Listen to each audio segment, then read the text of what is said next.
नमस्कार मु स्मृति पुणी थे स्वागत करुच्ची मो चैनल ए सिस्टर को। एबे तो गरम दिन आसीगलानी समस्त तरबुज खाया केते भल लगी थाए। आसतु से तरबुज जूस रे केमिति मु केक टी बनैली देखिनवा। एही केक को बनया पई मु नेची 2 कप वाटरमेलन जूस जहाँ छोट छोट करी ग्राइंडिंग करी ता जूस काढी नेची। 2 चम्मच ऑयल, हाफ चम्मच लूण, किछि काजू, हाफ चम्मच इलायची पाउडर, 1/4 कप गुड़, गोटे कप सुजी। प्रथमे कढ़ई रे टिके तेल पकई से सुजी टाକୁ भाजी नबा।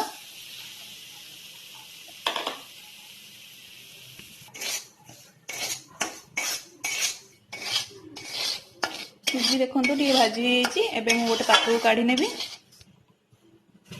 ଏବେ गैस रे सस्पेन बसई सेथिरे पकेबा हमें वाटरमेलन जूस। तापर सेथिरे पकेबा गुड़,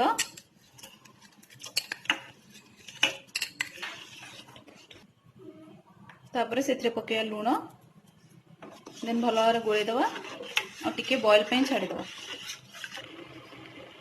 जूस रे टिके बॉयल आसिया परे सेथिरे पकेबा भाजी रखतिया सुजी, देन भल भाव गोले नवा।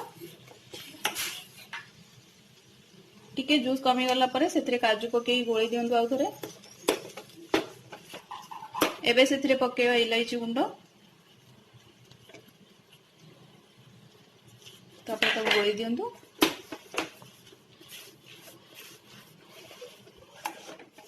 एबे हमर टिके होई गलानी। एबे गैस सीटा काढी नबा। एबे गैस रे पैन बसई टिके हीट कर नबा। गोटे पात्र रे भल भाव तेल लगे नियंतु।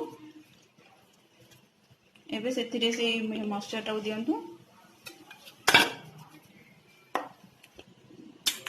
एबे चामच साहाय्य ताकू चारिआडू स्प्रेड करनेबे समान भाव में।